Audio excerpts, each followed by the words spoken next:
Hey, and welcome back to Game Talk. I'm your host, Sam Edmion. Today I'm joined by Connor. Hi, guys. And Mike. Hello. And Connor brought up the idea for today's topic, which is games that aren't playable anymore, specifically our memories with those games, what it means for those games to be inaccessible today. And I guess I'll just hand it over to you, Connor. Yeah, I mean, the game that made me think of this first and foremost was Rumbleverse, my beloved wrestling battle royale that truly had such a short time with us in this world. You know, it's really funny because I almost fully believe that we are the only people on the planet that actually care about Rumbleverse, and I hope that's not true, because I only ever see us talking about it, and we do talk about it a lot, but I genuinely do miss it. I know there's at least one other person that I know. There's at least one other person. Yeah, my buddy That's Tyler good. that I used to play with.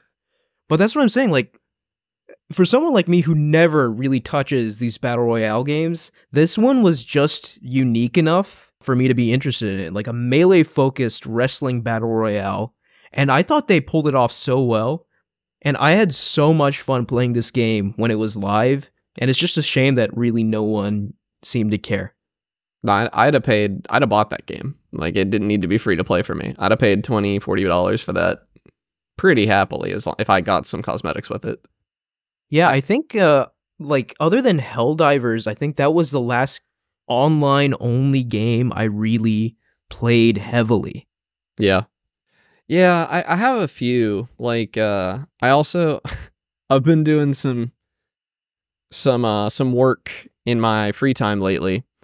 And I've been listening to a lot of Maplestory music, and I also like spend a lot of time waxing poetically about pre-Big Bang Maplestory, and that I think the vast majority of the game hasn't changed. Well, the numbers have all changed, the balance has changed, but the world is what matters to me. But Victoria Island. Victoria Island. The version of it that I loved as a kid is just gone now. It's inaccessible to me in any official capacity. And this is like an insane thing to say, but I don't know if you guys have this feeling, but I no longer, my childhood home has been sold. I can no longer go to it. And I have the exact same feeling, but to a lesser extent, about Victoria Island. Yeah, I know it sounds psychotic to people who have no idea what we're talking about, but Victoria Island in Maplestory, circa like the early 2000s. Was it early 2000s, mid 2000s? Somewhere around that area. I think, was when it came out. That was really special because it was a place. Yeah. You made friends. You hung out there. You talked to people. You hung out with strangers. You know, it was an actual social experience. Because nowadays, when you play Maplestory, yeah, there are the guilds and stuff, but people are mostly going about their business, just leveling up. Right, the game's totally different. Back in the day, it was really way more common for everyone to be social, and it was a nice kind of slice of time that just doesn't exist anymore. And yes, you can play that version of Maplestory on unofficial servers, that exact kind of map, pre-Big Bang, Victoria Island, Genesis, all of that. But it just isn't going to be the same because those unofficial servers have just a fraction of the population that was playing the game back then. So, I mean, yeah, this is truly something that is lost to time, and I don't think there's any way to really experience that again. Especially because Maplestory as an MMO is so unique with its like kind of 2D Korean anime aesthetic. It oozes charm more than maybe any game I've ever played. There's no aesthetic and music combination, I don't think. Except, no, even Outer Wilds, I don't think wins out on aesthetic and music over Maplestory. That those songs are forever burned into my brain. Wizard really, I don't know, man. Wizard really had something special, but then it was sold to Nexon, and then it was kind of gamified. And microtransactions filled it up. But yeah, that era of Maplestory, I mean, I look back on it extremely fondly as well. And it's an era where not only did a lot of my friends play, and that was kind of our space that we hung out and played in, but like we mentioned earlier, strangers. Like, you met so many people just playing Maplestory, and everyone was everyone was social, which is such an unusual thing in 2024. If you're playing an online game, people don't just like walk up to you and strike up a conversation. One exception is Sea of Thieves. People will do that in Sea of Thieves right now, because it has open mics and everything. But well, to just bring it up, right? Maplestory was text-based only. There was no mic communication, which added to the charm, I think. I agree, and I had those like emotes that would actually appear on your character's face and everything. That was fun. I have a story about old school Maplestory that I think of every time we talk about it, but I don't think I've told on the show before.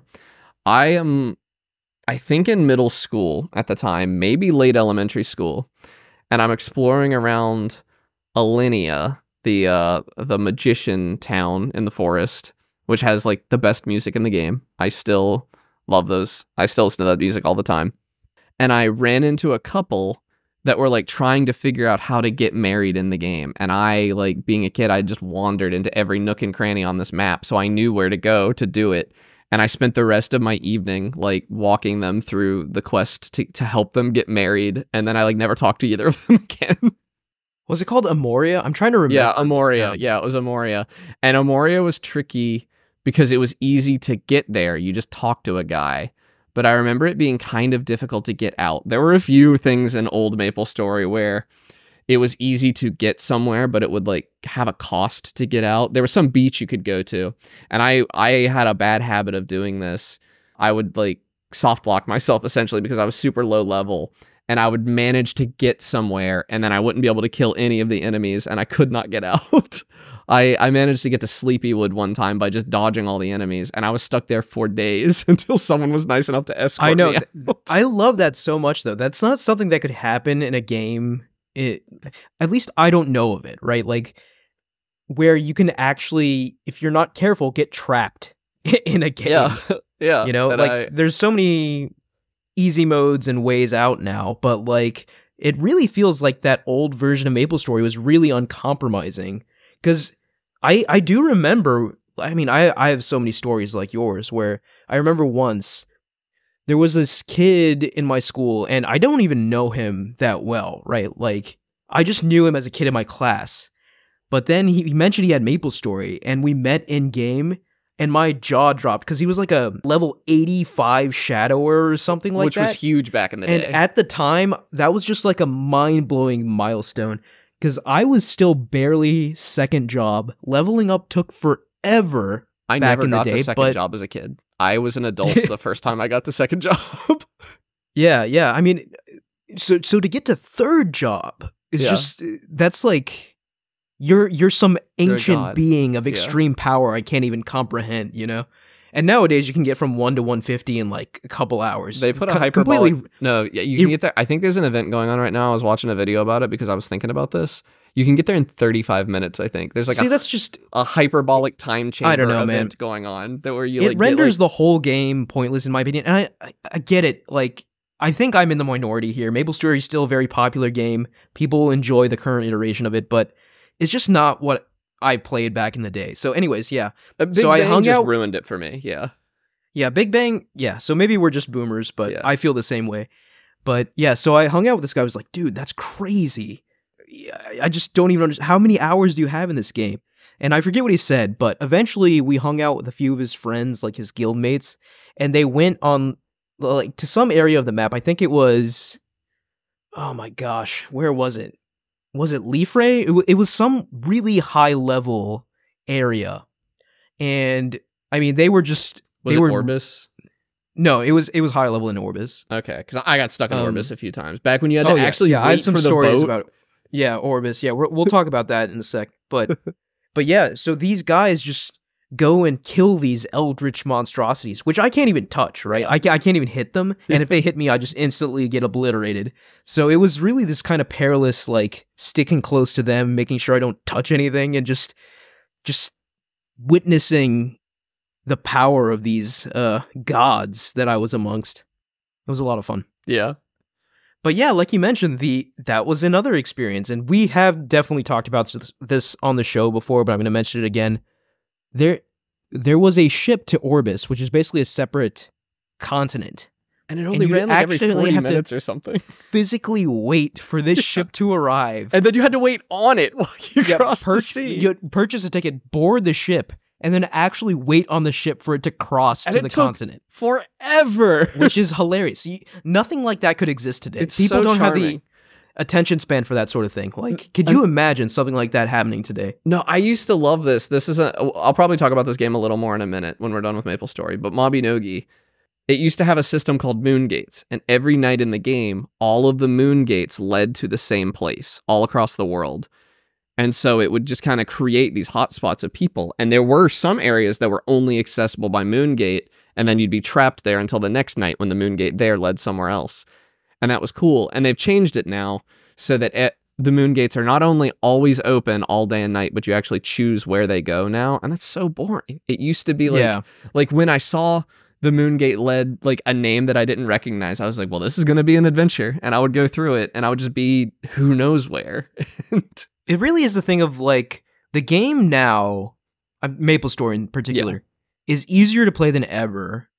It fulfills that power fantasy much better, right? Because you grow powerful so quickly, but in that, something is really lost. Because early on, you really had to struggle to grow. And it felt like you went on a massive journey by the time you job advance. Because you have all these stories of places you went, people you met. Yeah, you had to live in that world. Things you did, yeah. But nowadays, it's just log on, grind for an hour, and then get off. And yeah, and I've never... It's just different. I'll do it occasionally, but it's never really been... It also used to be worth it to do the quests, and it's not really now, because the grinding is so optimized. And the writing was never that good, but it was like, when I got to a new level, I would be really excited, because I would have a bunch of new quests to do, and I would go around and find them and do them, and you would get to see all these wacky characters. The writing and, the characters were interesting in Maplestory. And most of that is still there. It's really just I want to, for the uninitiated, I want to talk about what Big Bang did that ruined it for me, which is that originally Victoria Island was essentially a loop. You would start in Lith Harbor, and then you would move to the east, and you would end up in Hennesis. And from Hennesis, you could go north to Kerning City, and then farther north to Pirion, or you could go from Hennesis, you could go further east to Alinea, and then from Alinea, you could go farther north to Pirion. And so Pirion was actually like pretty hard to get to as a new player. And so, the reward was that you got to be warrior, which was a cool class. And they streamlined it. So now when you get to Victoria Island, there's like a hub, and every one of the towns is equidistant from that hub. And that's just so boring to me. There's so much character lost in that. It doesn't feel like a world at all. It feels like a menu. Yeah, the sense of exploration in old Maplestory, it was really something special. Like I said before, it felt like you were going on a journey, and now it's just... And I know because I occasionally dip my toe back into Maplestory just for nostalgia's sake, but it is very much the case of just, you can teleport almost anywhere at any time if you know how. Yeah. So very little actual exploration has to be done. It's just about optimizing like what resources you use to teleport. Again, not my cup of tea. That's it. To their credit, the rest of the game was unchanged. It was really only Victoria Island. I mean, things were rebalanced and stuff, but it's why I don't spend a ton of time on Victoria Island when I return to Maplestory these days. I tend to go to like Ludibrium. I love Ludibrium. The Lego world. I think it's so fun to hang out in. Yeah, Toy World. Yeah. Yeah.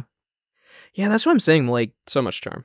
Man, the world designers in early Maplestory, like Wizard devs, really cooked. I mean, that world. I think the new stuff is just still what cool. An incredible. It's still cool, but like the foundation they had to build off of, right? Yeah. Like, because Maple Island, you start there, it's so charming, it's quaint, whatever. They ruined then you get Maple to Victoria Island. Yeah, I know. But then you get to Victoria Island, and it's this massive place with extremely varied regions to explore, some dangerous parts. And the reason it was like that is that you used to spend a lot of time there. You were going to be on Victoria Island so much for time there. Dozens, if not hundreds of hours before you were strong enough to go to Orbis. And even once you went to Orbis, there was a very good chance you would come back to Victoria Island sometimes. Yeah, I mean, like, you remember going to Genesis and just seeing like level 180 people just sitting around having a conversation in like Genesis, or just like the hill east of Genesis or whatever. I don't even remember. Which was a popular hangout spot. I don't even remember where the entrance to Sleepywood used to be. Sleepywood is like a scary dungeon area in the middle of Victoria Island. Yeah, I think it was like west of Genesis, but it's hard for me to remember now because it's just in the so middle. long. It's in the middle of that hub. Yeah. Now.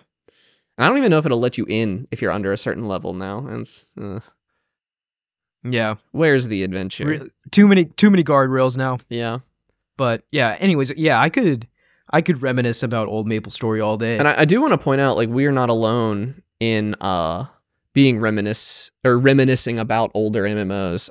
I think there are servers in Maplestory that try to restore the original balance. Now, I don't know much about it. They're like rebirth servers or something. I've never really messed with it, but. The real notable ones are old school RuneScape and classic World of Warcraft exist now because people were so in love with those. They actually brought those back, which I would love to see something similar happen to Maplestory, but I don't see that happening. But I'd pay money. That would change everything. Yeah. But no, I love that old school RuneScape exists, classic WoW exists. I'm pretty sure classic WoW is like significantly more popular than current WoW.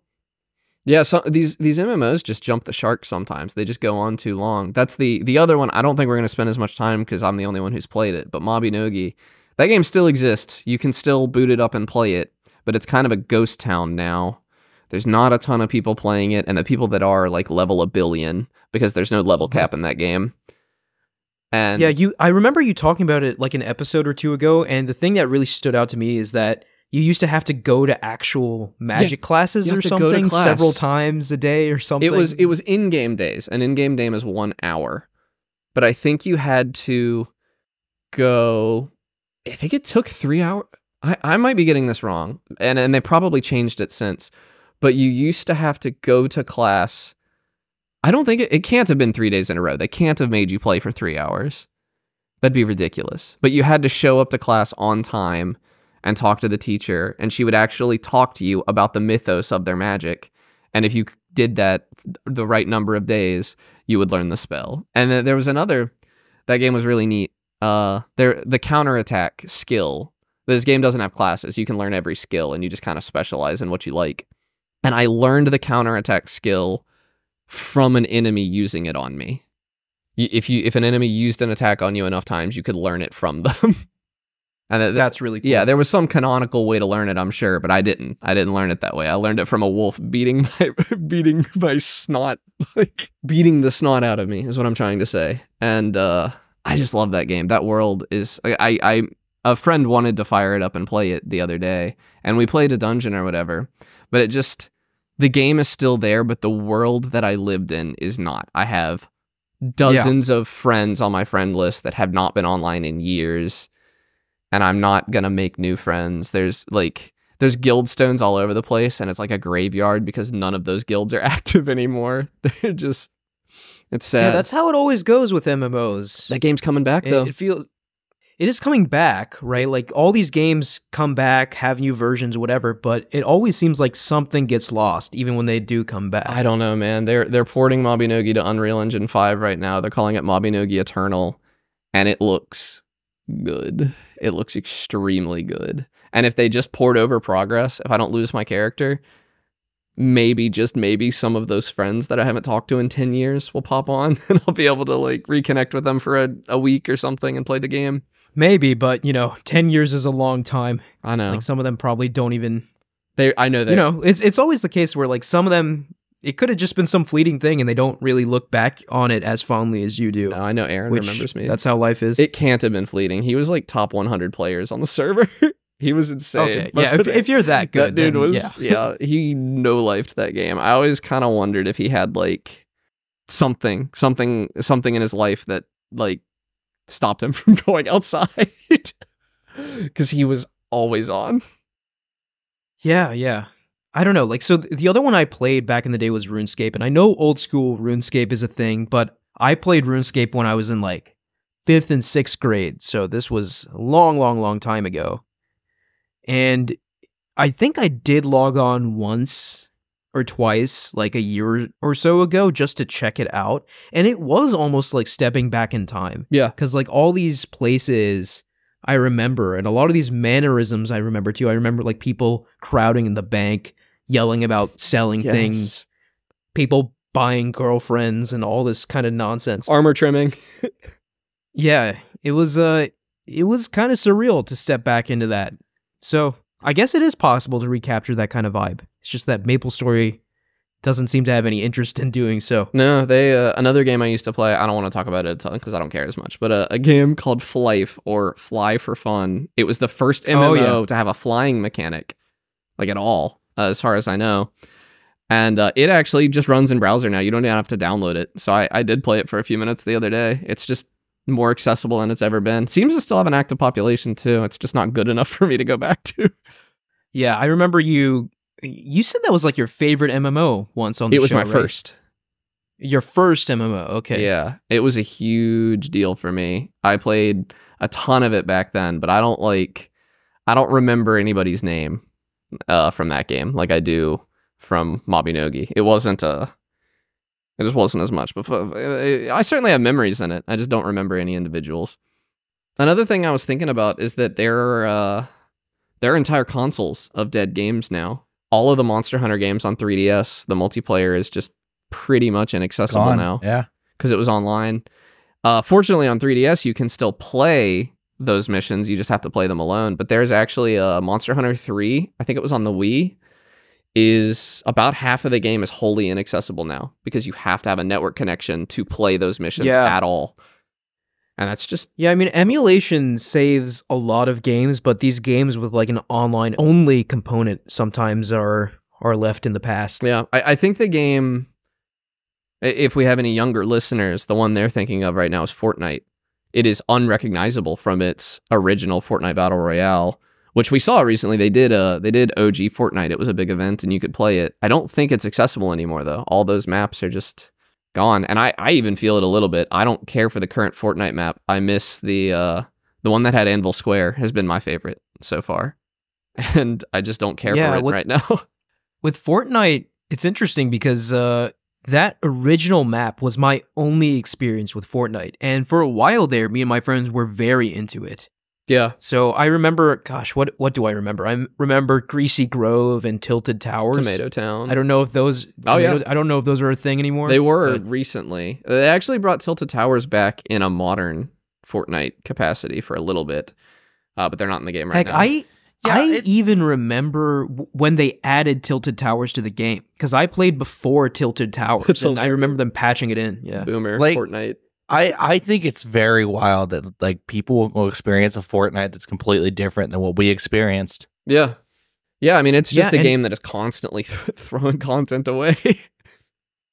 Yeah, and I don't think any other game really does it as quickly and efficiently as Fortnite. I mean, they're always pumping new content. That map is always evolving in a way that I think, actually, the rumors point to Grand Theft Auto 6 doing something similar, them taking a lot of inspiration to like Fortnite's kind of living development, which is kind of interesting. So I'm interested to see if Rockstar can do their own kind of spin on it. Yeah, they can't do what Fortnite does, which is like a dimensional vortex opens up in the middle of the island, or the entire island Rockstar will find a way. Flipped over upside down, and this was on the other side of the island the whole time.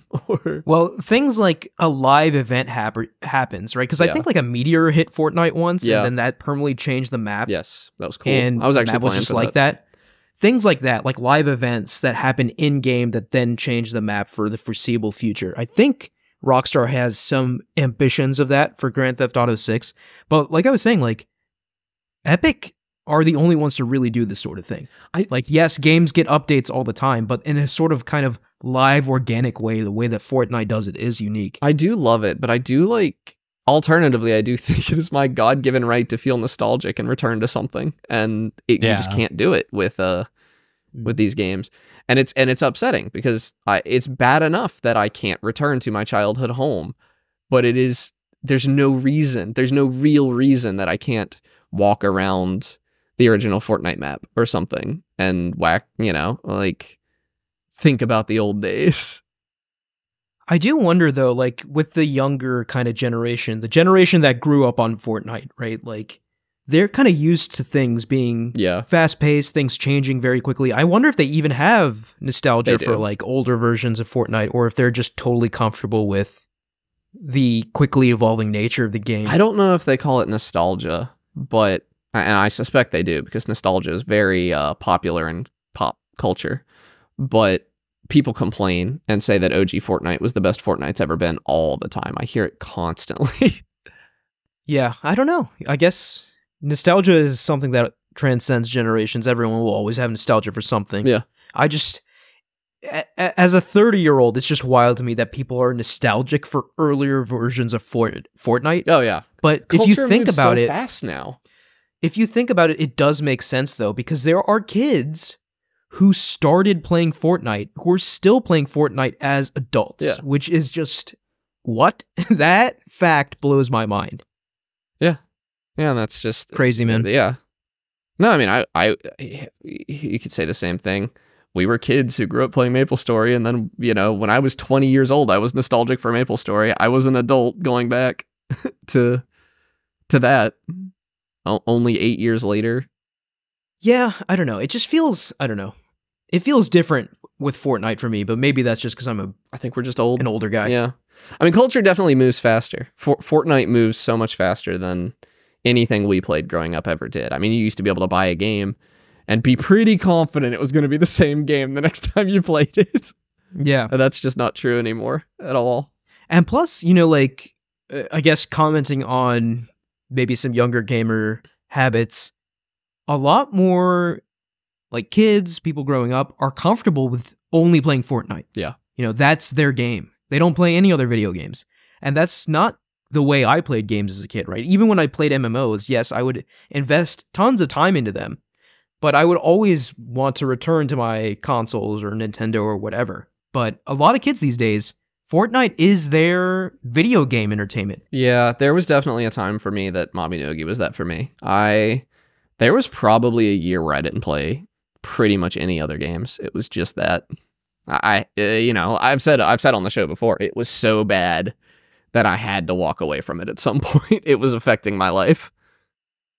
Yeah, it's crazy that you recognized that as a kid and had the willpower to walk away. I know a lot of kids probably did not. Yeah, well, I mean, I also recognized, I don't even know if it was that as much as life pulled me away from it. Like my mom would make me go to the store with her or something, and I would get so frustrated because I'd be in the middle of a dungeon or something. And so that frustration helped me pull myself away.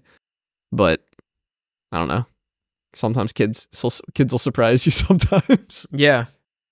Mike, do you have any games that you kind of miss? Oh man, I aren't available anymore. Really miss WildStar. Like, there's no private service for this MMO. It's gone. It's gone. It's gone. WildStar died years ago. That's crazy. It's gone. There's nothing. That was like one of the big WoW killers that I heard. About. It's dead. It completely disappeared overnight, which is wild because it was a WoW killer. How much of that did you play? I think I got like to level 30 late in its dev cycle, and then I kind of quit playing it because I had other things to do. That's why we were in college, so. Yeah. There's just so many MMOs that fall into this category. Star Wars, not the Old Republic. Star Wars Galaxies. Galaxies, yeah. Star Wars Galaxies. That's dead. The Matrix one. I don't remember what it was called, but there was a Matrix MMO that people were fond of. Yeah, the Matrix Online, yeah. There was just a lot of MMOs. For every dead MMO, there's also an MMO like Champions Online that's in perpetual maintenance mode. Yeah. I bought a monthly subscription to that thing like 7 or 8 years ago, thinking, oh, it'll be fine. I'll be grandfathered in until they shut the game off in like a year, and I'll be fine. Yeah. In 8 years, I can still log on to this game. Really? It is in perpetual like 2-guy maintenance mode right now. Yeah. I don't know why this reminded me of it, but did either of you ever play Toontown?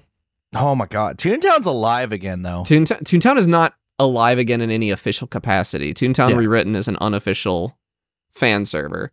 There's another one, too. There's 2 Toontowns. Yeah. If you get one, you get multiple. But yeah, it's not the same. You know, it doesn't have the... Granted, Toontown never had that social aspect for me. You had to use the You couldn't type your chat. You had to use the pre-created messages and everything. But I used to play Toontown so much as a kid.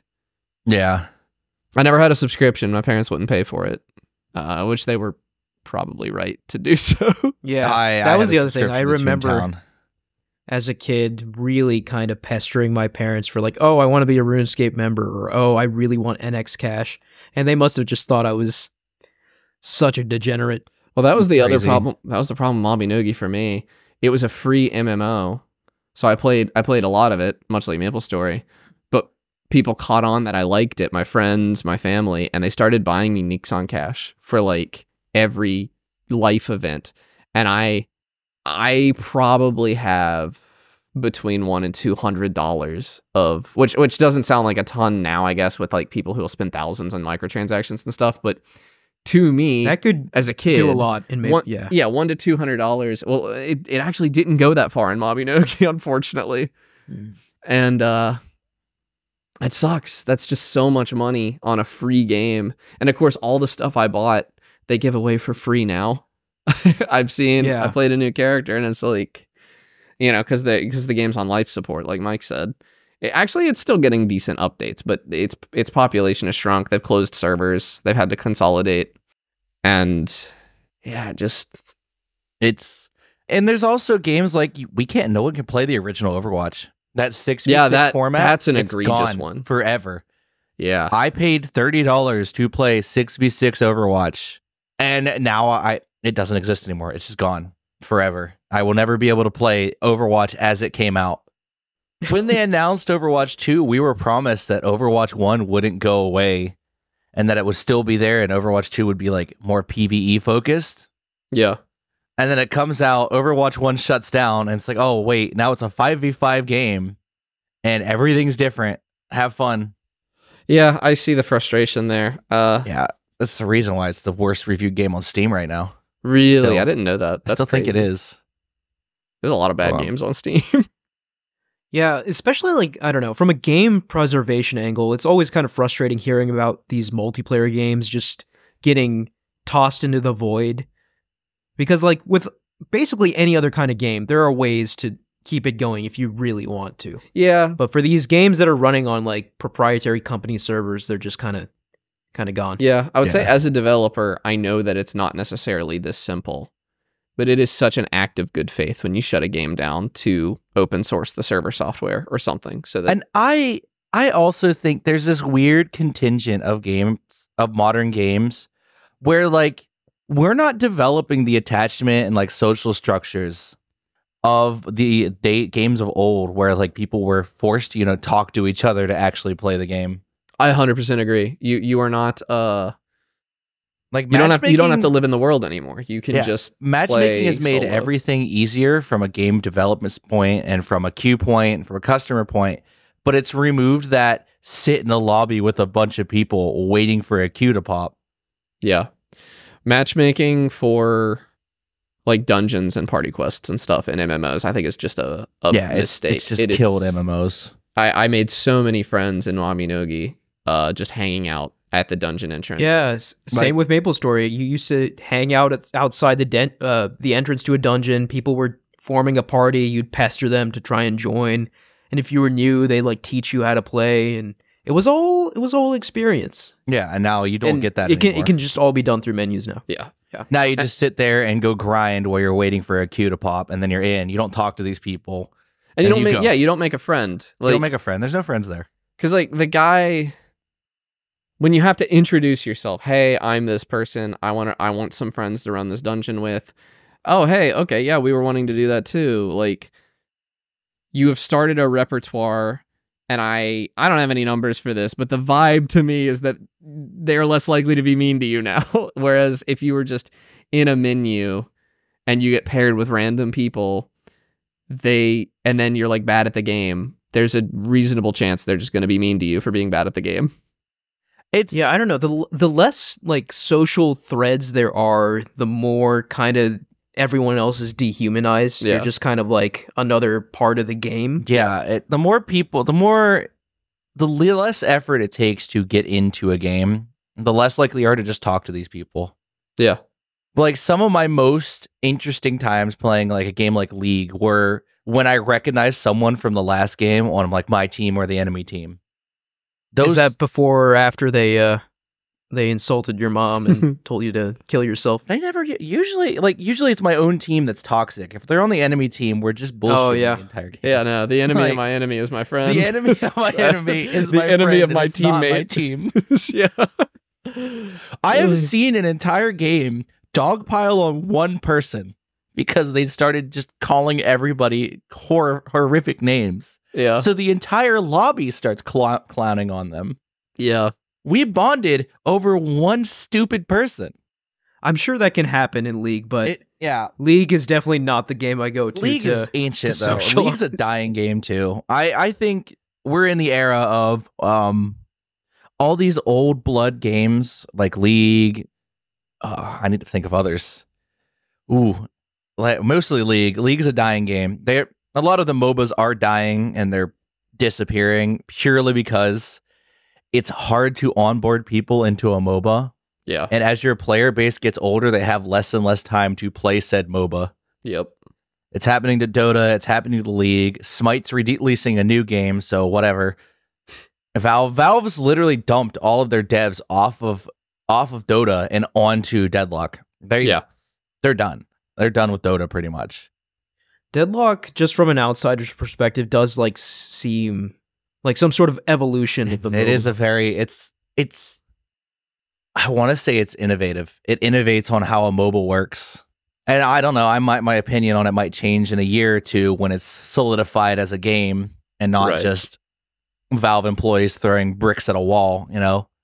Yeah. But even in the state it is now, it seems like it's really good and really fun. Really fun game. Yeah. Innovative idea to make a MOBA that's fun to play. Yeah. Very, very innovative idea. Crazy, I've never felt while playing Deadlock that I've definitely felt useless, but usually that's when the game's already over. Yeah. It's very hard to delay a game. There's not enough to delay the game long enough like Dota suffered from and League suffered from. Once you're winning, it's pretty much you can win the game. You really don't have to sit there and dilly-dally that long.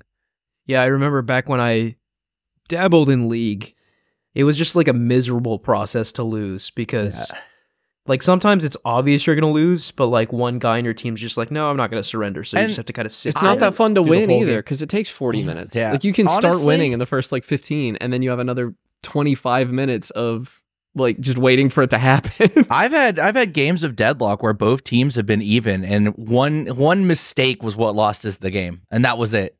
One singular mistake, and that felt a lot better than us losing for 30-40 minutes or us winning for 30-40 minutes. A close match is always the ideal scenario. These matches are consistently kind of close. I've had more stomps recently, but that's whatever. Yeah. But well, this is a tangent. Yeah, we went on a tangent.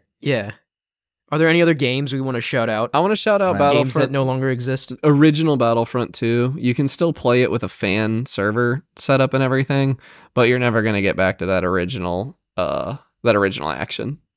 Yeah, because they re-released the original Battlefront 2 as well, right? But it was like it was a very highly compromised. Compromised. Yeah, and I don't think you can buy the original anymore because of that re-release. You can't even play CSGO anymore. CSGO's gone. Is CS2 actually that different though? Well, it's the same game, but you can't play CSGO anymore. That's dead. But it's gone. You can still play Counter-Strike Source. We could probably do a whole nother episode about games that refuse to die. Yeah. Like Counter-Strike Source. There's a bunch of games you just can't play anymore though. Even games that just die naturally and there's no players online. That's even crazier. Another one that made me think of this. I like watch. There are a couple of YouTubers that will explore dead MMOs that still have servers up, and I was watching somebody play Dragon Ball Online, and that was a weird one because that never even came west.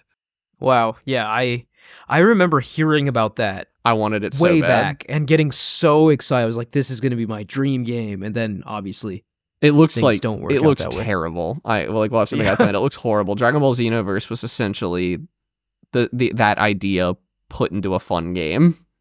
Right, because like you could pick different races, right? You could be you a could be- Majin. I remember reading all this stuff when I was younger. You could be like a martial Wow, artist or yeah. a swordsman. Yeah, I watched a video on it like pretty recently.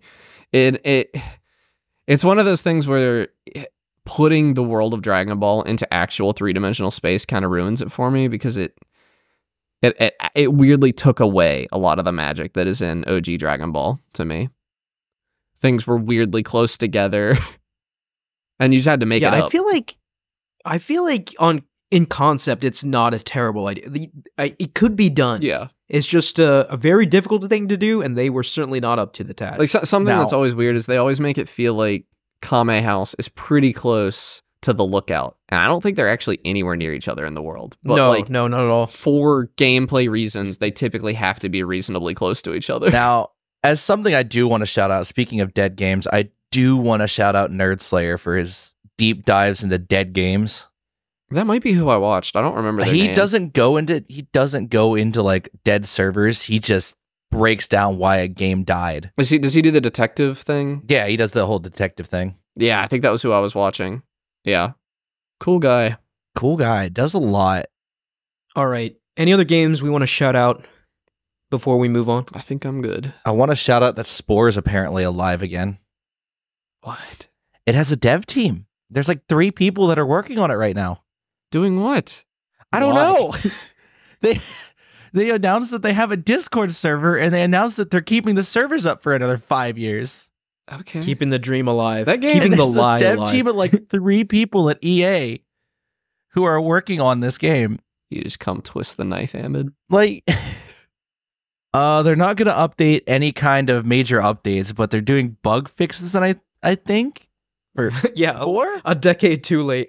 And they're also Dude, I will doing never. like community contests so people can make creatures and get rewards. I will never forget This the is day the Spore- perfect, like, what year is it What kind year- of news. It's not Yeah, 2007. I will never forget the day Spore came out, because that game was really, really disappointing, and I had a massive death in the family Oh, that's awful. at the same Just- time. Yeah. Really. You were already kicked and down on the floor. They're and then updating Spore the servers so spit they in your don't face. go down, is what this dev team is doing. What year is it? Why are people working on Spore? Why is it not a dead game? It came out in 2009. It is a dead game. Well, okay, so but this Spore you can still play. Yeah, it's I can single still player, buy yeah. Spore and That's play. it's a so beauty thing. That's a It beautiful doesn't really thing. fit our. You can Hey, still connect to yeah. the Sporepedia too.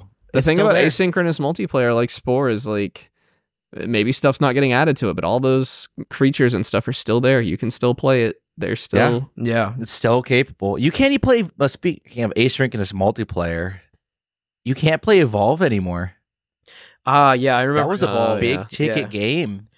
There was a. I remember the hype for the that. premise for Evolve being very, very interesting. Like where one guy's the monster, and then there's like 4 people with guns. Yeah, Yeah, There it was is a very. this, I remember interesting being game to hyped for that play. game. Yeah. there's this game I used to really like. I think it was called Kart Riders when I played it. I think it's called Drifters or something now. It's a Nexon game that is like their Mario Kart. And they have tried like 4 or 5 times to bring this game to the West, and it dies every single time for some reason. And I've kind of liked it every single time, and then it goes away, and I have to wait for the next time they try to bring it. I remember being a kid, and it like they did an open beta, and they just never did the full release because the open beta did so poorly. And I remember like, why? This game I really liked and had a bunch of fun with, and I just don't get to play it now. Yeah, with these, I don't know. It really is kind of luck of the draw with these online games. Yeah. Because if they don't hit, it'll be another Rumbleverse. I mean, think of all the game I JavaScript love games. Or not JavaScript. Is it JavaScript? gone forever. Flash games that you can't Flash play. games.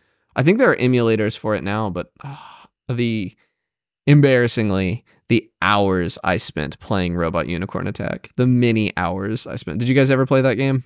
I don't think so. It was a high score game from Adult Swim, and me and my friend Antonio were intensely competitive. We were competitive in this game to the point he had to quit playing because he got a heart condition. The game elevated his heart rate too much. He couldn't play it anymore because we were playing it at a very high level. And I never did beat his high score, even though he couldn't play anymore. He's like, just like, it's like an auto-scrolling platformer, and he's like not even 30 seconds ahead of me, but I was never able to get there again, and I never. He had to sacrifice like 10 years of his life to do it. He did, yeah. He was like an anime character. He made a bargain. A binding vow. He sacrificed his cardiac health to beat me at Robot Unicorn Attack. Wild. Yeah. Wild. Before we move on, I just want to say, once again, bringing it back to the beginning, bring Rumbleverse back. Give it one more chance. Because I think the devs, when they went offline, they were like, we still have ideas for the future of Rumbleverse. I don't know if that was them just saying something, but if there's even a modicum of truth to that, you had a great idea. Just market it better or whatever. Bring it back, please, as part of Fortnite. Now that they're doing the Fortnite universe thing, like let me play honestly as my whatever Fortnite sure. characters or something. But all right, on that note, what are we all playing? You and Connor's been playing. I started Factorio, but I am like so early in it that it's not worth talking about. So I think you and I have been playing the same game, Ahmed. So okay, I have to address this because just last episode we said that neither of us have time for a 100-hour game. We're not going to play Metaphor. That's always a lie. Until next year. That is always a lie. I'm a hypocrite. I caved immediately. No, okay, it's always a lie. I caved first, didn't I? You caved first, and that kind of peer pressured me into caving. No, I didn't buy it. I'm only playing the Todd Howard effect. I'm only playing the demo, which I have played 5 hours of and have not yet completed. Yeah, no, so Todd, this is I don't yet have another time to play this game. Yeah, I know, right? Like it's just nonsense. Nonsense. It's another 100+ hour game from Atlas. It's basically another Persona game. I've played a lot more than you, Connor. I'm over 21 hours into this game. God. Already. That's how I was with Satisfactory. I can't say anything. I was not kidding when I said like No, dude, I've been watching. Yeah, I've noticed your Discord saying that you were playing it. If I cave and I play a game like this, it's just over for me. So I'm very much neglecting several responsibilities right now, but it is what it is. I'm sucked deep into this world, and I think it's very interesting before we talk about the game to just sort of talk about the studio briefly. So this is an Atlas game, but specifically it's Studio Zero, which is a studio within Atlas. And Studio Zero was founded by Katsuro Hashino, who was the director for several Persona games, including 3, 4, and 5. So this is the Persona guy. Yeah, this is the Persona guy. So he formed a team with a lot of like senior Persona developers called Studio Zero in like the late 2010s, and this is their first game, Metaphor ReFantazio. It's good. So this is the fruit of their labor. It is really, really good. I mean, it's in some ways, and I do want to compare it to Persona, in some ways it's a little even more impressive than Persona because Persona takes place in the real world, right? It takes place in different Japanese cities, maybe a town or whatever. Metaphor is a completely new world, completely new fantasy world. All this lore was made for it. All these new magic mechanics were made for it. All these creatures were made for it. All these cities, towns were made for it. They nailed it too. And it's so good. It's so engrossing. It's a really well realized world. Yeah. An exposition dump is the fastest way for me to lose interest in a game, but they managed to do it well enough in Metaphor that I was happy. I was lapping it up. I was so like just really enjoying it. Yeah, it's just such an interesting world. You want to learn more about it. And I'm not far enough to know this yet, but I can tell very clearly there's probably some very sinister kind of undercurrent that has to do with the story that you're reading and the nature of the true world. Sinister undercurrent in a Persona game. I know, right? It is weird how Persona this game is, by the way. Yeah, I mean, it was made by the Persona guy, but it's right? direct. So it is literally just a Persona game. There is literally...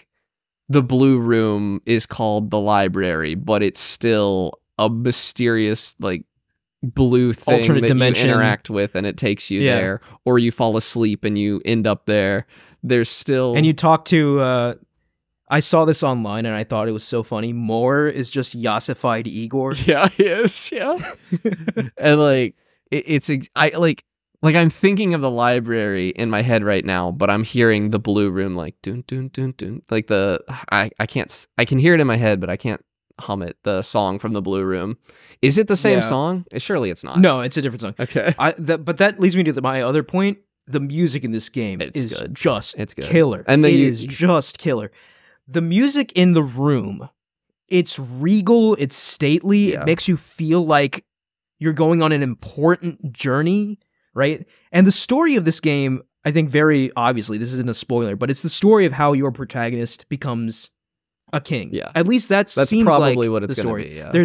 There might be a plot twist or something later on, but everything points to like this is the premise of the story, how this no one from this race that basically no longer exists Well, and that people hate this and are very racist towards is going to rise up, unite the people, and become king of this land. this no one who And- happens to be friends with the prince. Like, Right, you're not yeah. exactly a nobody, but Well, I mean, you are in the context of the game Yeah. for reasons that I can't even explain to you Oh, yet really? because you Okay. haven't even gotten that far. Yeah. But it is very much a lot of the theming of this game revolves around what does it mean to be king, right? Like what attributes should a king have? What should a king be to his people? That sort of thing. And everything from the presentation to the music kind of builds around that theme. So all the music in this game is kind of regal and very sweeping. And the attributes in this game, right? So like in Persona, you can like level up your knowledge and your charisma and all of that. And you have like the equivalent of that in this game are kingly attributes. So you can level up your wisdom and your eloquence and that sort of thing, right? So it's very much taking a page from Persona, but applying a different flavor to it.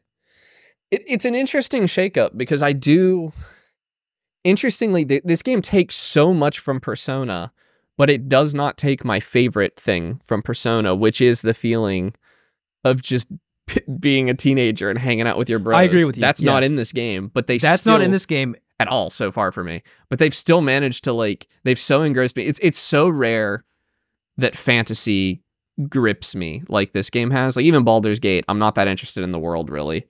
I just think the game is really good. But I am like all in on this world, and it really is like It's just such a unique world. it's right? this and Dragon Quest are the only ones that can really do That's it. why It's you don't- the you don't Akira see Toriyama worlds like art in this, Dragon yeah. Quest that does it for me. And in this, it's the same thing. It's not. I mean, it's not Akira Toriyama, but it's the art. Yeah, it's so fascinating. I'm immediately like, it's funny how the game talks about archetypes so much, but then it does have like it immediately there's a character Stoll that you meet very early in the game, and he's introduced as a noble, and I am not someone who is going to be friends with a noble like in my life. But then you learn a little bit more about Stoll and who he is and what he believes. He's a genuinely good person. And you're yeah. like, no, this is my dude. This is my guy. I love him. I'd Yeah. die for him. And I love that. They kind of they play with those archetypes. And whoever you meet on the surface is not really, there's way more layers beneath each character. Right. And I just want to point out, in this game, you do eventually get to the point where you can hang out with your companions, build up your relationship with them. Right. Which is cool, I think right? I'm Just there. like Persona. Yeah. But I will say, I definitely like it better in Persona because I can relate way more to being a teenager in school than I can to being, a vagabond party Yeah. trying to overthrow the king But I'm also in some fantasy land. Yeah, it's but it's also both like they're both fantasies to me a little bit, which is I didn't grow up in a In Japan. yeah, in Japan. I didn't grow up somewhere with public transportation where I could feasibly do whatever I wanted with my friends after school. Like that is a fantasy to me, almost to the extent that Metaphor is a fantasy to me. It's just the Persona fantasy is one I think I could enjoy living in, and the Metaphor fantasy is not one I want to live in. But I do think that I enjoy the social elements in Persona more than Metaphor, simply because, like, it is a lot of fun having that kind of, like, low stakes. I'm just Absolutely chilling with my friends, exploring the city, kind of, that vibe is captured so well in Persona. There's a comedy Whereas to in it, Metaphor, you do have these relationships between characters, but everything has a more serious undercurrent. You feel like what you're doing has a lot of weight. It's all building towards this epic story, which is really cool. I really enjoy that. I'm just saying I enjoy the laid back kind of more social nature of Persona a bit more, but they're very different in that respect. Similar systems, but different theming. If this was replacing Persona I would feel very weird about that. Weird to bad. I would not want this to replace Persona. But that's not at all. what it's doing. I love that this is basically another offshoot now, where I'm sure that we'll get games in this vein now. Maybe not necessarily metaphor games, but games that take the core themes of Persona and build an entire experience out of it. I kind of hope we don't get any more games in this world. I hope that this game explores this world to its conclusion and we move on and like get... And it really seems like it's doing that. I mean, like, I can't stress how well realized this world is. Obviously, there's like an encyclopedia where you can read up on entries if you're into that sort of thing. But just in playing the game, you just know, right? Like, you play this game and you're like, obviously, a team of people have thought about this world for tens of thousands of hours, right? There are so many systems in place. There are so many geographical features, cities, trade routes, politics. All of this is like in this game, and it all makes sense within this game, and it just makes it a rich experience. There's something about the writing in these games that a lot of anime gets this wrong. A lot of media in general just gets this wrong. But it's not that complicated of a story. There is a conspiracy going on, but the conspiracy is not complex, but it is just delivered so well that simplicity is not a detriment at all. To me, at least what I've seen so far. No, and it's hilarious because you are so early, even though you're 5 hours in, you haven't even gotten to like the main story thrust yet. Which is crazy to me. Well, no, I like the election is happening in mine. I've seen the election start. Oh, so like the tournament. Yeah. Okay.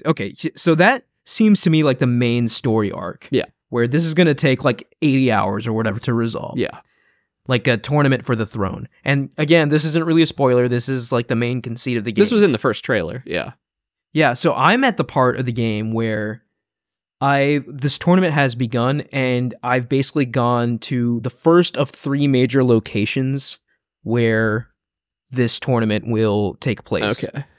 And I've met some of the other candidates, and very interesting cast of characters, meeting a lot of new characters. 20 hours in, and I've finally gotten to the third party member, which is just ludicrous. Oh my God, to I me. thought I was about to get the third party member. No, the redhead. No, I just got them. Yeah, no, she's the second party member. Oh, so you're not counting the player character? I'm not. Okay, I was counting the player character. Okay. So the story, really long story, but it's not like glacially paced or anything. Everything makes sense pacing wise. Great voice acting. I'm just really enjoying seeing the story unfold. Fantastic voice acting. The English dub is great. I will say, they kind of did a reverse on me, which is like a lot of times anime likes to give the protagonist a weirdly high-pitched voice or something for how masculine they are. And this is like a smaller guy, and I expected a high-pitched voice, and it's not. His voice is very deep, like unexpectedly so. Yeah, the protagonist's voice is probably the weakest voice performance, but that's okay because the protagonist has the least amount to say. So it's Gallica's probably, is that her name? The fairy? Her voice actress is like nailing it. Gallica, yeah, she's fantastic. Yeah, and Stroll is great. Hulkenberg is great as well. Yeah. And especially when you get to know those two better, they're like really fantastic characters. I'm really hoping, and I just met for more camping in this game, like more time spent outside the city where you're like really out on the lam. I loved that scene. Oh yeah, I think you'll enjoy what's coming up when you finally get to it after I've spent 200 hours building a space empire, and then forgetting everything that happened. But okay, I need to talk about this a little bit. We need to talk about the archetypes, which are basically just personas in this game, but I think the archetype mechanic is done better than personas, because from a gameplay perspective, you can give anybody any archetype, right? Anybody can have any archetype, and there's this concept of archetype synthesis, right, where you have certain archetypes that if they're present in your party, you can do special combined attacks. And just the fact of giving anyone any archetype and then leveling them up leads to really interesting team compositions, and you really need to be changing your archetypes all the time in order to meet the challenges in this game, at least at normal difficulty level, which is what I'm playing at. You can't just level up everyone's like main archetype and just steamroll through the game. Not going to work that way. There are special dungeons not even special dungeons. The dungeons are designed such that the enemies there will be weak to a certain configuration of archetypes. So you really have to kind of figure that out and reconstruct your team to meet that exact challenge. Because, for instance, there was one dungeon I did where if anyone on your team is a spellcaster of any kind, like a wizard or like a healer, they get enraged, get a lot of buffs, and basically have the power to wipe out your whole team. That's so cool. You cool. have to roll melee only. Did you fight the dragon? Speaking of, yeah, I did. You fought the dragon? I didn't. I skipped it. You beat it? You get a really good weapon if you beat it. Yeah. I thought I'd be able to go back, and you can't go back. No, you can't go back. But yeah, so the archetype mechanic and how the dungeons are designed around it, done way better than Persona, right? Yes. So the actual turn-based combat and the dungeon exploration, I think, is far superior to Persona in this game. It has to be, maybe too, closer to something like, I know Shin Megami Tensei is known for that kind of stuff. I'm interested to see how this compares to that, because I think this is a notable step up from Persona. I think it needed to be because it doesn't have that, because it leans on the social aspect less. I think the social aspect is overall going to be less enjoyable. But yeah, I agree with that. Yeah. I like the combat. It's so quick. It's so... I always am hesitant to get a turn-based combat game because I hate Pokemon so much for Pokemon combat so much. And I'm always reminded when I do pick up a Persona game that turn-based combat is not the enemy. It's just not done very well in those games. And I would argue that Atlas does it better than everyone. Yes, I think Persona and now Metaphor has the best turn-based combat in any game. It's so quick. I think it's really simple stuff too, like not having a menu for your first choice. Like you just press a button that corresponds. It makes it feel like there's more action. I also love the system where you do have, like in the overworld before the fight actually starts, you are making decisions like attacking or sneak attacks and everything. All of that is excellent. Yeah. That's not new necessarily, but they just do it so well. They do it so well. And the other thing I want to mention, right? Like when I first entered combat, like turn-based combat, a huge smile came over my face because I was just like, okay, this is it. Like we're here. Yeah. We're back. We're so back. This is what I missed. And this is, I think, the best iteration of turn-based combat in a Persona game. I really like the kind of timer mechanic where you have like one action per teammate, but if you get a critical hit or you hit a weak spot, then that's doubled. Yeah. Right? Or if you miss, then you lose more than one action. And it really creates this interesting dynamic around combat that was not present in Persona 5. And Persona 3 especially, Persona 3 was the most recent Persona I played, and it just shows the gap between the first time they did this formula and this one. It's unimaginable. This is so much better than Persona 3 to me.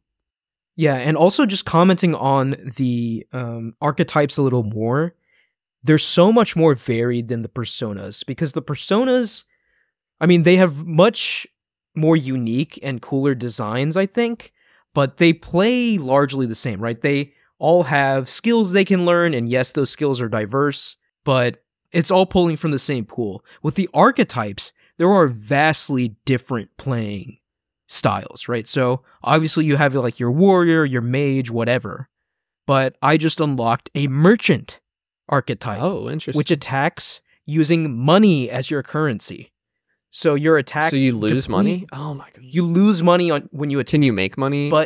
But you have the chance to make more money if you use this character. I love that. That's so good. So really unique kind of playing with these archetypes. These fresh new kind of gameplay ideas that weren't in Persona are in this game. But there's a lot fewer now, right? So there's way fewer archetypes than there were. There's a lot fewer archetypes, but they're a lot more unique. They're a lot more in depth. They're in more depth, and there are actually plenty of archetypes. I mean, okay.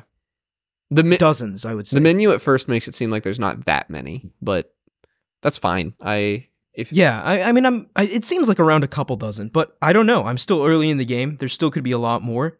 One of the latest ones I just unlocked was like a brawler type, and this character, much like, and this mechanic was in Persona, but this character's attacks exclusively use HP as currency. Oh, yeah. So you sacrifice HP to do powerful physical attacks. I like that. So, and all this in addition to the synthesis mechanic, where if you have like certain archetypes present, you can do certain special attacks. So there's just a lot to consider when you do combat in this game.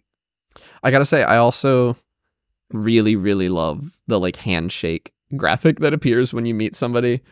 It's so when you serious. like form a new bond or whatever.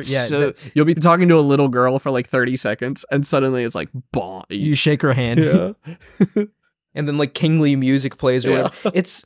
It's a lot more serious than Persona, but it does have lighthearted moments and jokes. There was one moment when I was playing last night that actually made me laugh out loud. Yeah, because it was just so absurd, but it fit the characters so well, and I was just like, this is just really good writing.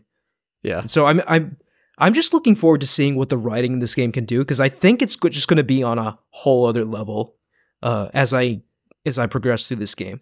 Yeah, I think I might. They're certainly seeding so many story beats early on and like developing so many characters early on that I feel like it's just going to build into this epic, really, of a fight for power over this kingdom.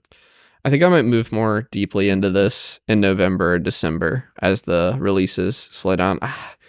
But another banger came out today. I haven't played it yet, but Batman Arkham Shadow, the VR Batman game, is... yeah, you mentioned it got good reviews. It's apparently like a 10 out of 10. The Metacritic for it's not up yet, or it wasn't earlier today when I checked, but it's... The casual reviews for it are very high, very glowing. Again, I've said before, you can't necessarily trust these things because Meta's media ecosystem is so kind of toxic. Like, it is so infested with them that it is kind of hard to trust any of it. But I've seen unpaid people on Reddit saying that it is a Half-Life Alyx level game. That's great. VR definitely needs more of those. Yeah. But yeah, so I want to say a couple more things about Metaphor. When I started the game, it really kind of just throws you into this world, right? Like in a desert. And I had not watched any trailers at all. So I had no idea what to expect. Yeah. So when the cutscene starts of like, because the cutscene starts from the storybook, right? And you see kind of like the city and all of that. And I'm like, oh, okay, so this takes place in modern day like Persona. I had no idea it was even a fantasy game. Yeah. So imagine my surprise when this character wakes up in this kind of like alternate world with alternate rules, completely fantasy. It's not strictly fantasy because there's like modern. The city is somewhat modern. There's like magic punk aesthetics, right? There's no cars or anything, I don't think, but there is like electricity of some kind. It's interesting because I do think this ties into the overall lore of the game. I don't know this for sure yet, but I'm starting to think that alternate storybook, that storybook of like this ideal world, like this perfect society, this futuristic society that the main protagonist is reading about, is actually an account of the past. That's my theory right now. Oh, that'd be interesting. I don't have any, I can't know for sure. That's just kind of my prediction based off what I've seen so far. So I'm interested to see if that comes to pass. It is interesting that everyone in the book everyone in the game seems so confused at the idea of a fantasy. Yeah, and the other thing too, the monsters in this game are called humans. They're called humans. What's up with that? Something weird is happening in this game, and I can't wait to find out what it is because I think it's going to be a really strong like plot twist. I do like plot reveal rather. They talk about the utopia on the other side of the book, and it's showing a world that looks very much like our own. It's like one with no prejudice and one tribe, and I'm like, it's not really what our world is like. Not right, yeah. But maybe it's not talking about our world exactly, like you said. It might be talking about a theoretical future. And the other interesting thing is that at the beginning of the game, it asks you to name the player and then the protagonist. Yeah. So I'm like, how is that going to feed in? Yeah, that hasn't come up for me at all yet. Yeah. I do think all of this is going to come back and play into this story somehow. Yeah. So I wonder. Just really cool, man. Like really unique kind of gameplay or story concepts being played with. I wonder if there will be a part in the real, like in our world of this game, like where we play as ourselves with that name. I wonder. I don't know. Well, I did name the player myself. Yeah, me too. Yeah. The protagonist, I came up with like a fantasy name. Yeah, me too. Have to. But it clearly wanted us to. Yeah. Yeah. Play if you're gonna play a game like this, you gotta play the game like, you gotta meet it on its terms with stuff like that. Yeah, it's funny. I actually thought long and hard about this protagonist's name. And when I settled on a name, I was just like, this fits. I don't know why, but it fits. I just used my Mabinogi name. What is that? Spoon Guy? No, or it's whatever? like Chronum or something. This was back when I was a kid. Yeah, I mean Yeah. that's No, it's a fantasy decent name. fantasy name. Yeah. No, that's why I picked it for Mabinogi. Yeah, no, I just dox me on all my gaming platforms there, by the way. Yeah. Oh, the ones you never use anymore? I think that's still my name on Xbox. Oh, okay. Well, It's fine. They can add me. Strangers add me on Xbox all the time. I named my protagonist Mir, Oh, that's good. like Myrrh. That's pretty fun. That's a good name. So I don't know how or why that came to me. That came to me though, Yeah. and it feels like it fit. Yeah, no, it does. Especially It in fits. this world. Yeah. Yeah. It's crazy that they ask you to name your protagonist before you've heard anyone else's name. So it's very hard to come up with something that would Yeah. fit, but I think you nailed it, I would say. Yeah, I mean, I just kind of did it based off of looks Yeah. and what I'd seen so far. But yeah, when I saw some of the other characters' names, I was like, okay, this kind of fits like Stroll Yeah. and Hulk There's and a lot of very Berg and- German sounding names. The only one I don't like, Luis. I'm sorry. If you name your villain Luis, I cannot I don't have a problem find with them it. threatening. I I just think it's such an unthreatening sounding name, but they say it with like so much fear, and he has so much power. And that doesn't bother me at all. I don't know. whatever. It definitely bothers me, Huh. but maybe that's just a me thing. Just like that's such a lame name. Sorry for anyone listening to this who's named Luis. I do think of it as a girl name before, but Oh, I guess I never even thought of that. Yeah, I guess in our kind of circles, it is more like Yeah. for a woman name. yeah. But I just found it like you know who Luis reminds me of? He reminds me a lot of Griffith from Berserk. I don't know if I haven't read it. either of you are familiar with Berserk. but I'm familiar enough to reminds- know I don't want to read it. yeah, Berserk is a very traumatizing story to read, but one of the best fantasy works out there. Period. Griffith is like this perfect, regal, kingly character, almost such that it seems like fate itself was on his side, right? Like one of those characters where he can do no wrong, everything always goes his way, and he's the villain, right? Yeah. That's very Luis Luis. gives yeah. me those exact same vibes. I do wish we got a little, and maybe you do later in the game, but I wish we got to see more from the perspective of people that don't know what Luis has done. Because you watch, like the opening cutscene of the game, we watched Luis kill the king. So Yeah. we know beyond a shadow of a doubt he did it. And I kind of don't love that. I don't like that there's no, but that's just not the kind of story they wanted to tell. They wanted you to know beyond a shadow of a doubt that he did it. You know what's crazy is that he did it, but I'm still convinced that there's some kind of plot twist coming with Luis, and he might not be our ultimate villain. Oh yeah, I was actually there a little. might be something coming where like it justifies all of his actions. I'm a little I don't surprised know. to hear that he's still the villain for you. I kind of expected him to be. Oh yeah, like the Kamoshida. he's like the big bad. I expected him Yeah, to be the Kamoshida of this game. No, from my perspective, I mean, I'm still You're still less early, than yeah. a fifth of the way through this game. So, but like from my perspective, he seems like the big bad for the whole story. But I got a niggling feeling that something might shift there. I don't know, but yeah, it's fascinating, It's a man. good Like game. I'm so excited to see more of this story. Is it a game? Yet another crazy game in 2024. Yeah, I was gonna ask. Is it a game of the year contender? I don't know. Like I think once I finish it, it probably will be, because so much of a game like this depends on the story's execution. Gotta stick the landing. And so far it's nailing it. Yeah. But we're still early days. I think the combat is the best it's ever been in a game like this, so it definitely has to get points for that.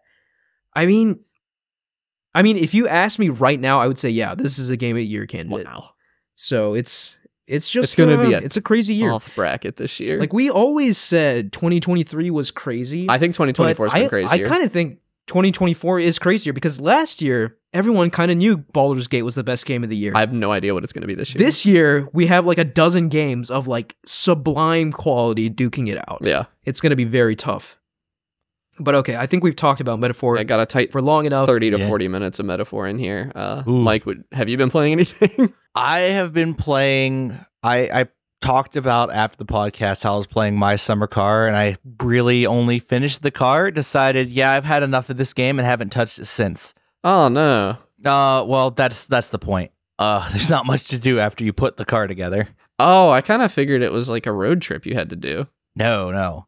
There's like other side plots that you can do that are interesting, but the bulk of the game is piecing this rust bucket of a car together from scrap metal. Yeah. Doesn't sound like my kind of game. I'm not I was a car guy. very It sounds like a interesting. I Mike was having game for such sure. a great time building this car together until I realized, oh wait, that was the game. That's the game. The game. Now I get to, I guess, move the car around and sometimes make it faster. Like, ooh, I got 90% of the enjoyment out in like several hours. It's fine though. Games That was don't have to- perfectly fine. Yeah. It didn't need to impress me any further past that. I got my fun out of it. Turns into a racing sim after you finish building it. There's Was that your racing. There's expectation? racing. That's the It's there. tutorial. That's what I always want out of space games. I want the part of a space game before you go to space, like a No Man's Sky and stuff like that. I want you to really earn the spaceship. I want it to be like a 10 or 20 hour ordeal to get that spaceship, and then like the just pure dopamine of actually having it. No game's been brave enough to do that yet.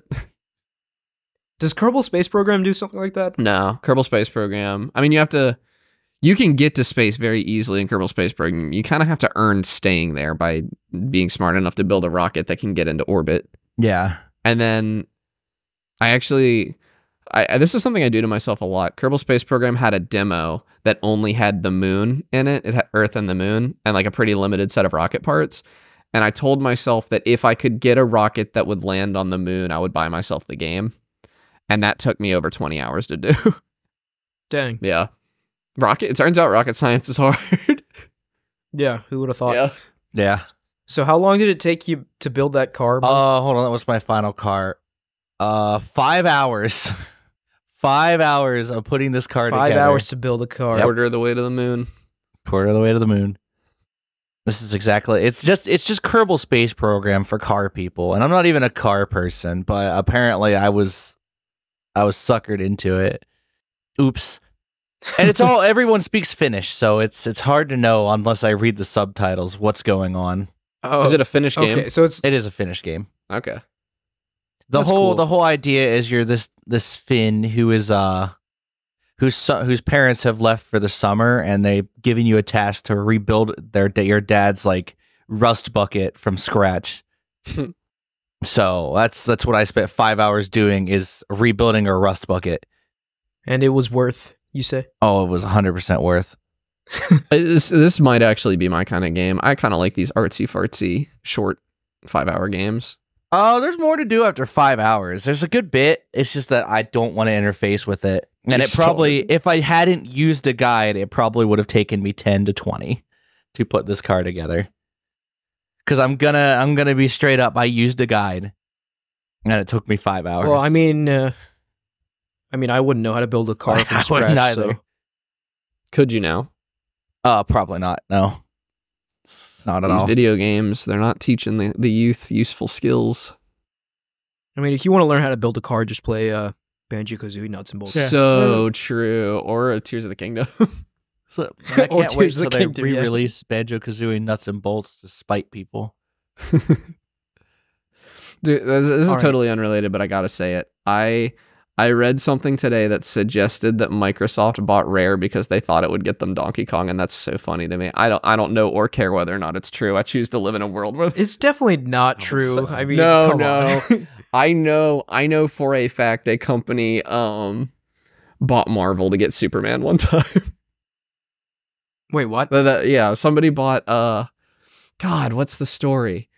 They bought the wrong company and walked out of the room and said, They "Ladies bought and the gentlemen." wrong Marvel? Yeah, no, they bought the wrong comic company. They wanted DC because they wanted to buy Superman, Oh. and they bought okay. Marvel, I think. And they walked out of the room after signing the paperwork, and the guy said to his like yes men or whatever, "Ladies and gentlemen, we just bought Superman," and everybody had to be like, "Oh, buddy."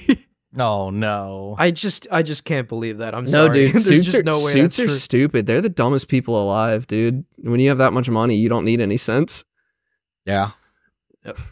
Okay, well, regardless if that's true or false, I think that's going to do it for us this week.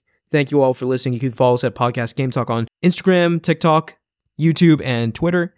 Please click the link in the description to join our Discord and talk to us there. Please like, rate, and review us on Spotify, SoundCloud, Apple Podcasts, or any other podcast services you use. Thank you, Connor and Mike. Yeah, see you guys next week. See you next week. Bye.